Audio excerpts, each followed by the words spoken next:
Caríssimos irmãos, abençoe-nos, Jesus. Estejamos em paz nesse dia de hoje, que possamos, neste momento, juntar nossos pensamentos para que o assunto a ser visto nesta data auxilie, seja benéfico de alguma maneira para todos nós. Que assim seja. Meu nome é José Antônio Sintra. Nossa palestra deste dia de hoje é valorizar a vida. Casa Bezerra de Menezes escolheu como tema para o mês que se segue o tema do suicídio. Suicídio que é algo que aflige a humanidade, que assola a humanidade nestes momentos. E a humanidade, as pessoas que estudam, procuram minimizar o problema, estudar o problema, de forma a que se consiga achar uma solução, uma diminuição, quem sabe.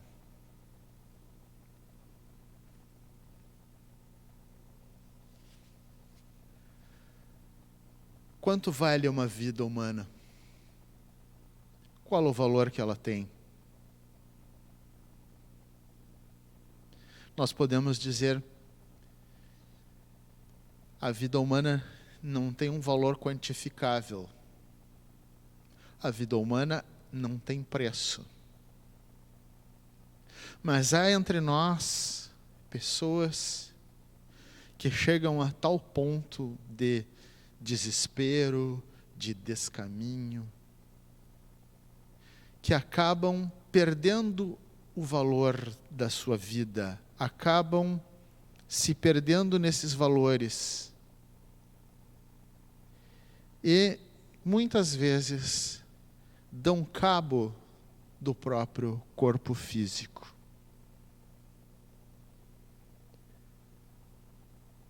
Nós vamos falar hoje, vamos começar a palestra com a história de Kurt Cobain.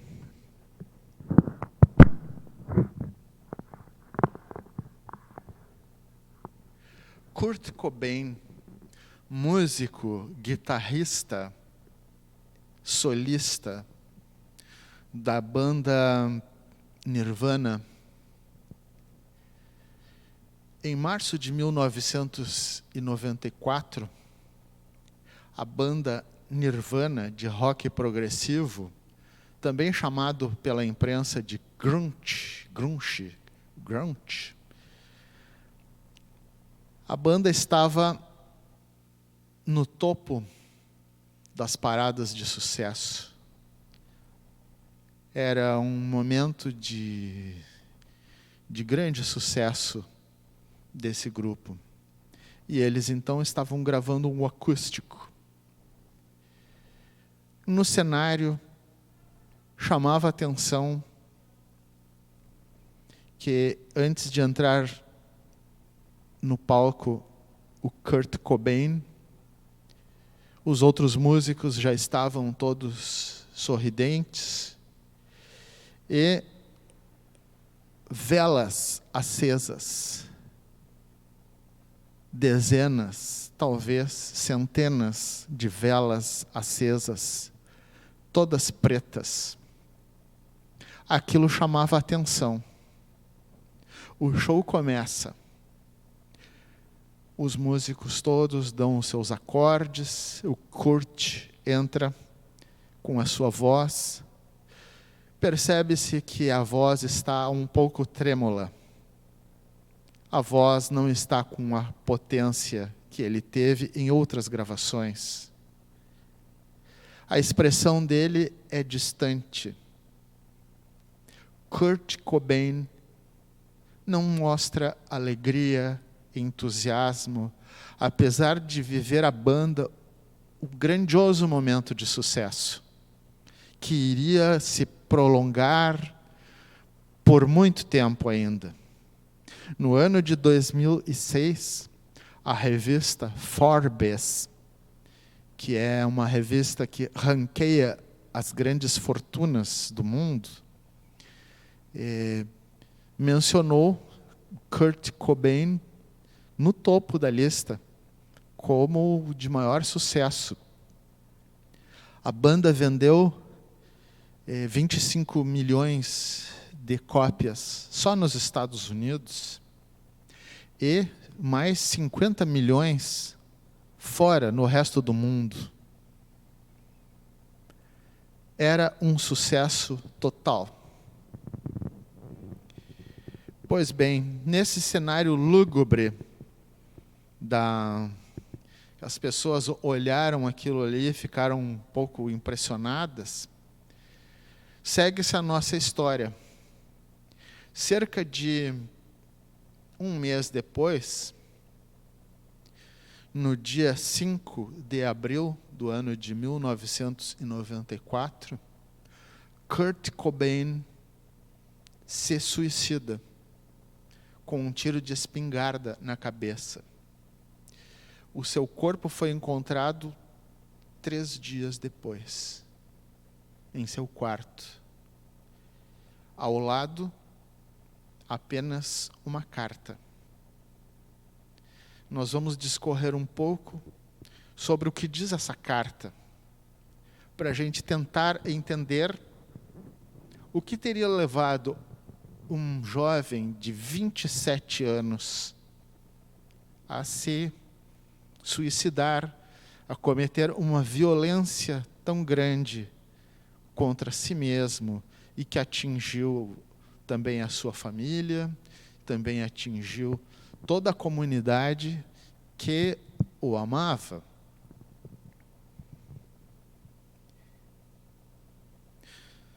Nos últimos anos, Kurt Cobain se debatia com alguns problemas. Consumo de heroína, doenças, depressão, fama e imagem pública, pressões ao longo da vida profissional e pessoal em torno dele próprio e da sua esposa, Courtney Love. Vamos examinar um pouco do que disse a carta. Há vários anos não sente mais excitação de ouvir, bem como criar música, ler, escrever.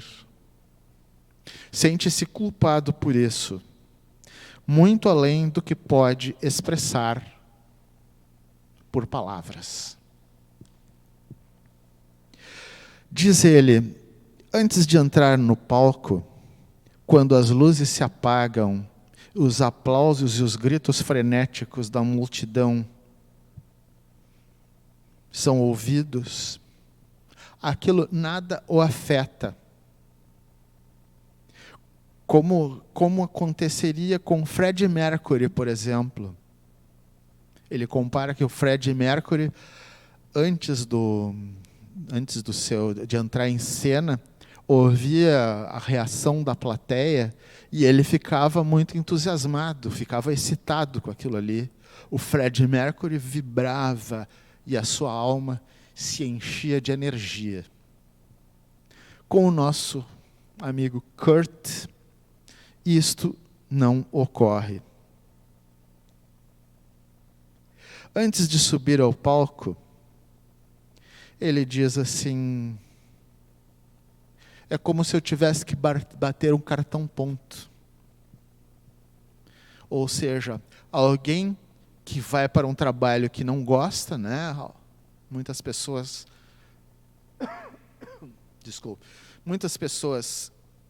vão para trabalhos, para atividades as quais elas não gostam, e, ao bater o ponto, a pessoa está sofrendo, ela está sofrendo uma violência para entrar.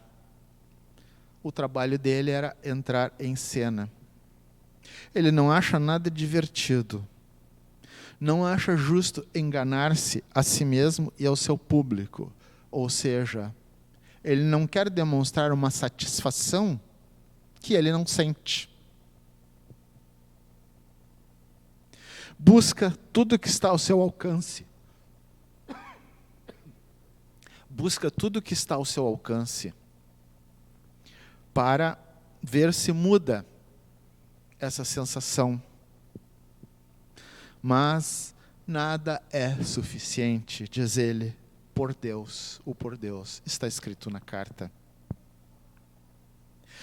Sente satisfação em saber que atinge e diverte muitas pessoas. Isso lhe dá satisfação. Sente-se muito sensível. Artistas geralmente são pessoas muito sensíveis, mais sensíveis, quem sabe, que a maioria de muitos de nós. Diz assim: preciso ficar um pouco dormente para ter de volta o entusiasmo de quando criança. O entusiasmo fugiu e ele sente necessidade de como que se anestesiar. Nas 3 últimas turnês, sentiu um apreço muito maior pelas pessoas que conheceu pessoalmente, pelos fãs da música, da banda, mas não consegue superar a frustração, a culpa e a empatia que tem por todos. Ele se culpa por não sentir a satisfação do trabalho que faz. Ele parece que não ama mais o seu trabalho. Ele parece que não ama mais a si mesmo. Admite a existência de coisas boas em todas as pessoas. Aqui ele diz algo contraditório. Ama demais as pessoas. E isso o deixa muito triste. Logo a seguir nós vamos ver que ele se contradiz. Sinto-me pequeno, sensível, insatisfeito, pisciano, Jesus triste. Pisciano porque ele era do signo de Peixes. E diz ele para si mesmo: por que você não aproveita? Aproveita toda a fama, todo esse momento. Ele não sabe. Ele mesmo responde. Ele não sabe. A esposa, Courtney Love, é uma deusa que transpira ambição e empatia. É uma declaração de amor dele para a esposa. A filha Frances Cobain o faz lembrar como costumava ser quando criança, beijando cada pessoa que encontra e pensando que todos são bons e ninguém irá lhe fazer mal. Isto o apavora e paralisa. Não suporta a ideia de a filha vir a se tornar uma triste, autodestrutiva e mortal roqueira como ele. Tinha muito entusiasmo e inocência e agradece por isso. Mas desde os 7 anos, passou a detestar a humanidade. 2, 3 frases acima, ele diz que ama. Aqui ele diz que detesta. Obrigado do fundo do meu ardente e nauseado estômago por suas cartas e preocupações nestes últimos anos.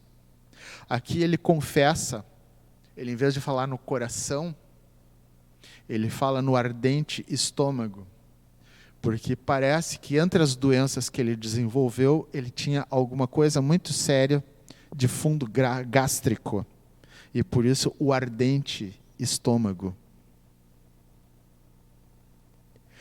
Sou um bebê errático e triste. Não tenho mais paixão.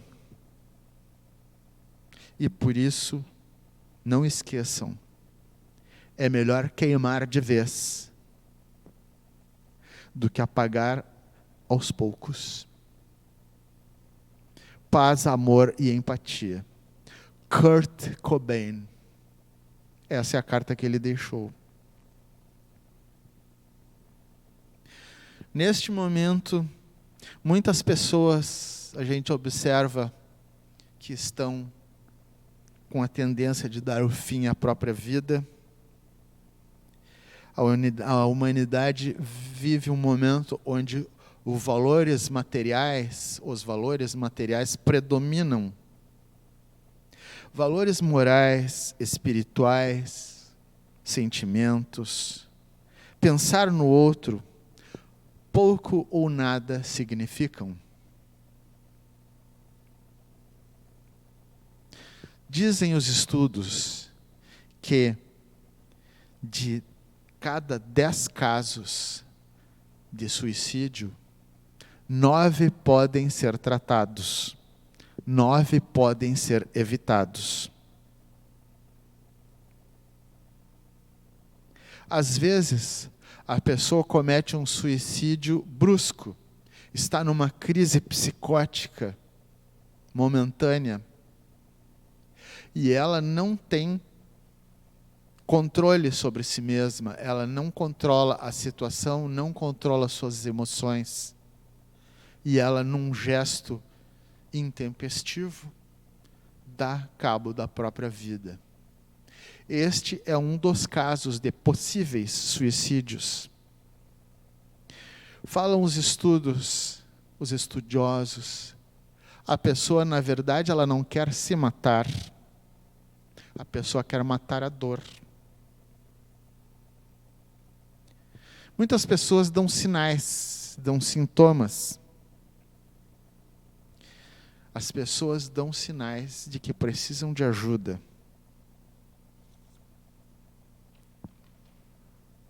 Como o nosso amigo Kurt, né?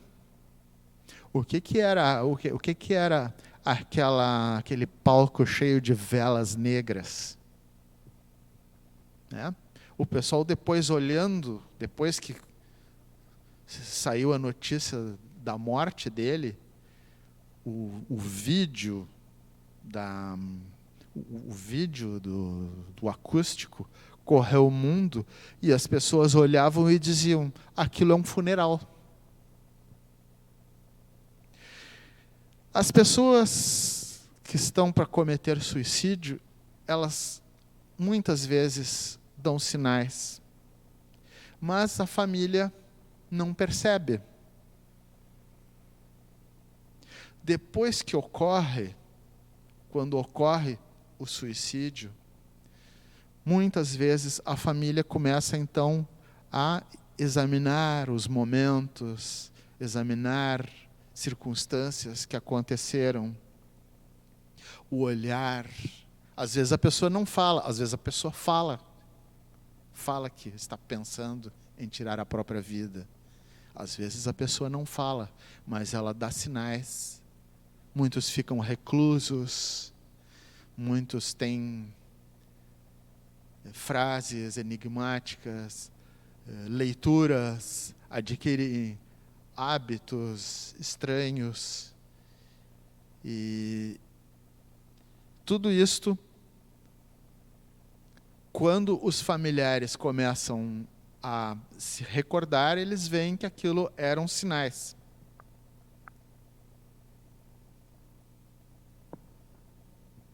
Geralmente, as pessoas passam um bom tempo pensando, planejando cometer o suicídio, que vai afetar os amigos, que vai afetar a família. Pode haver a recorrência, inclusive familiar. Às vezes, um caso de suicídio na família vai induzir que uma ou mais pessoas, daí a algum tempo, também cometam suicídio. Nós temos entre jovens, infelizmente, né, as redes sociais, tem muita coisa boa nas redes sociais, mas tem muita coisa ruim. E nelas circulam mensagens para a juventude, para a gurizada, conclamando ao suicídio. É o caso daquele jogo da baleia azul. Jogo da baleia azul, que eram 50 passos, onde as vítimas são atraídas a praticar atos tais como mutilar-se, fatiar-se, né? Gurizada usa bastante o termo fatiar-se, até dar cabo da própria vida. Entretanto, suicídio ocorre em todas as faixas. Em todas as faixas de idade.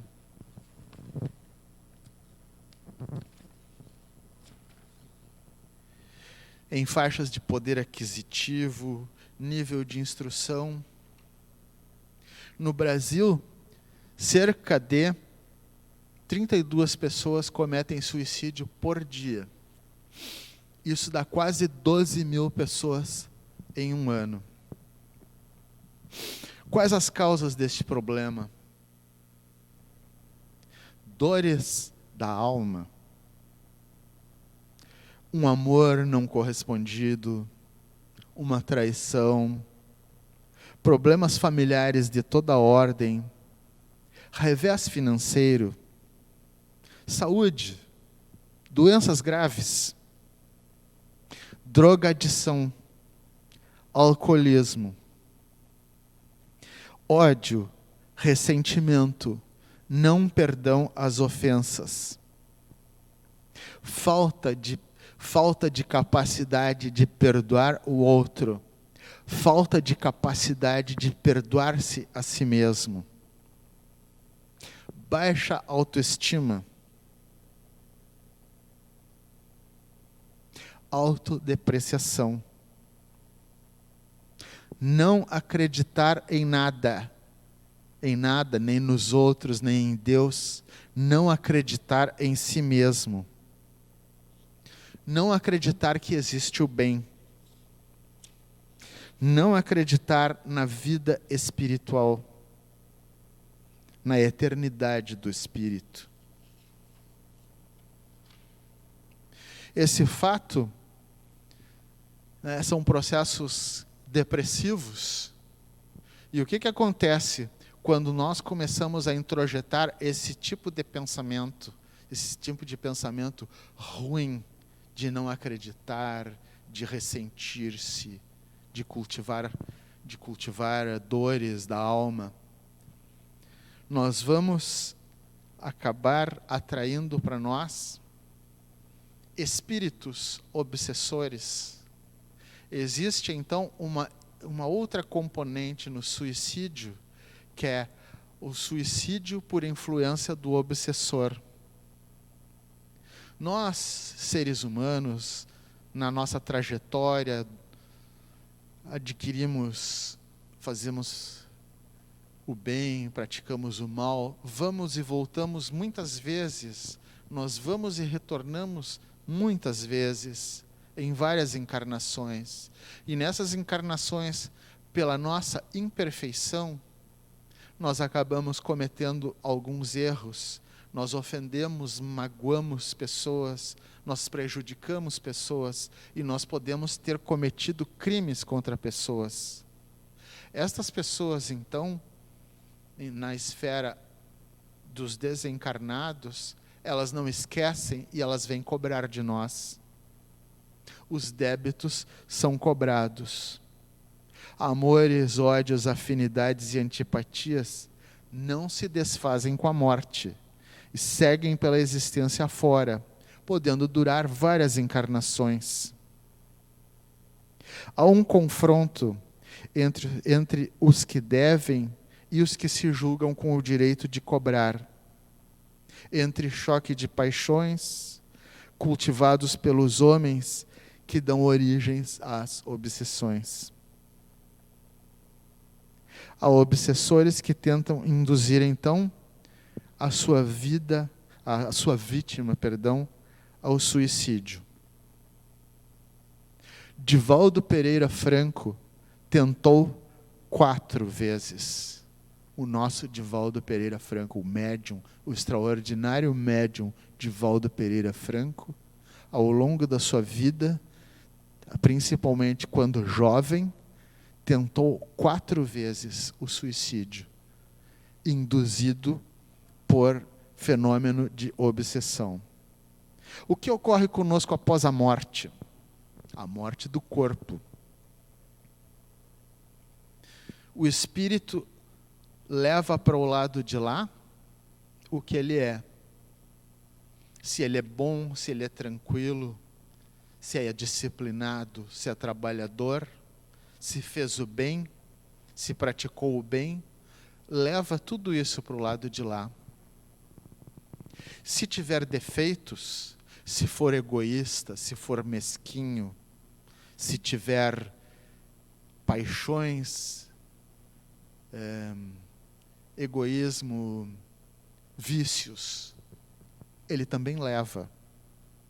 Não adianta dar cabo do corpo, porque a gente vai continuar vivo. E aí a gente chega do lado de lá, numa situação muito, muito, muito mais complicada. O que acontece com quem comete suicídio?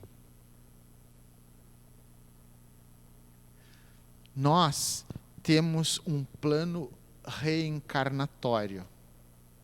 Antes da gente vir da espiritualidade para cá, da gente retornar, nós temos um plano reencarnatório.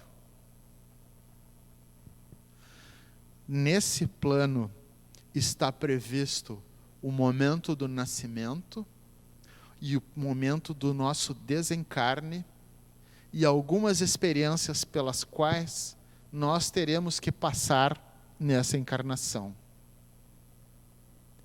Quando é planejada a nossa reencarnação, nos é dada uma quantidade de energia que ficará ligada ao nosso corpo físico. Vai ligar o nosso outro corpo que é perispiritual, ao corpo físico. E essa quantidade de energia, ela dura exatamente o tempo programado para a nossa encarnação. Por exemplo, uma pessoa que tem uma encarnação programada para 70 anos, ela vai adquirir uma energia, uma bateria. Vamos imaginar uma bateria.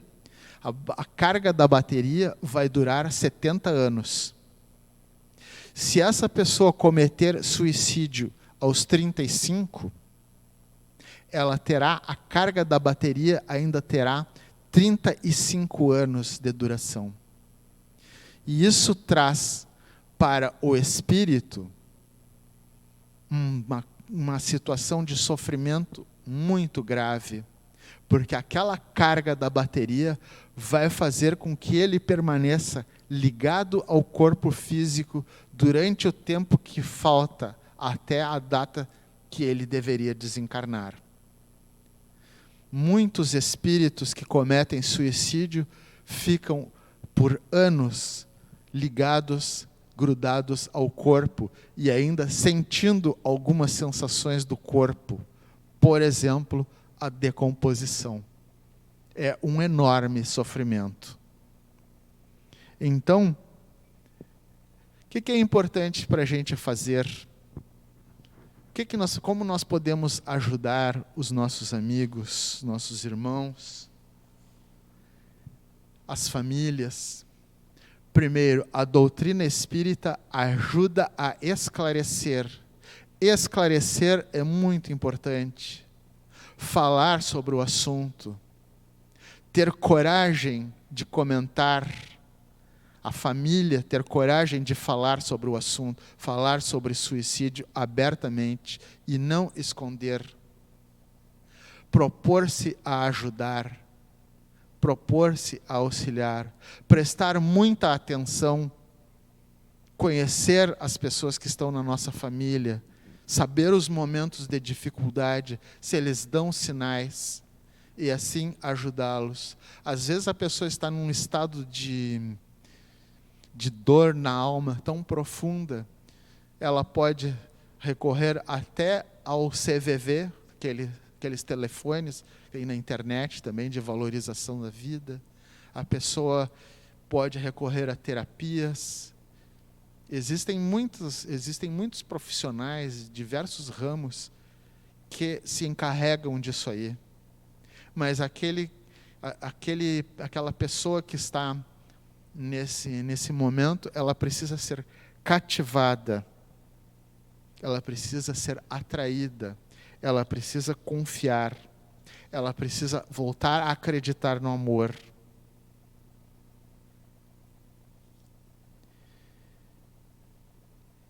Nós podemos fazer também pós-venção. Existe prevenção, pós-venção. Após o suicídio, a gente pode, nós que somos da doutrina espírita, procurar os familiares, orientá-los, né? E sempre as preces que são feitas, podem ajudar estas pessoas.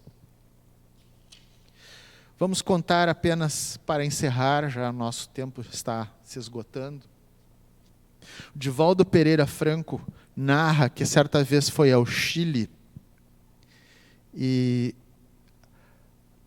notou em uma palestra que fez uma senhora que estava no fundo do salão e ele sentia nela uma grande tristeza.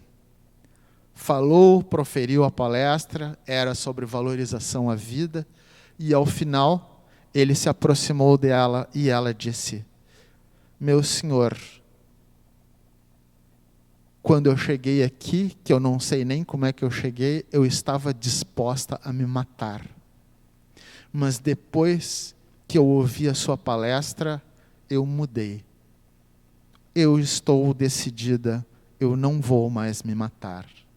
O Divaldo perguntou para ela, resumidamente, não podemos nos alongar, mas ela disse a ele que ela era uma prostituta e que ela tinha sofrido muito, tinha feito muitas coisas erradas, das quais ela se arrependia, mas tinha tido alguém, uma pessoa muito especial, um homem bem mais velho que tinha sido seu namorado, e este era o grande amor da sua vida, e ele havia falecido. E ela disse: a minha vida foi muito ruim, ela é muito ruim, e eu perdi a única coisa que realmente importava para mim, que era ele. E o Divaldo disse para ela: minha irmã, ele voltará. Algum tempo depois, o Divaldo retornou ao Chile e ela veio se encontrar com ele, ela o reconheceu e veio com uma criança nos braços. Era o neto. O Divaldo olhou para ela e disse: você viu? Ele voltou. Olha ele aí. Não podemos nos alongar mais, mas a nossa mensagem é: sempre temos que ter esperança. Sempre deve haver esperança. Tenhamos esperança. Nunca deixemos que a dor domine, que o pensamento ruim domine. Luz e paz para todos nós. E que assim seja.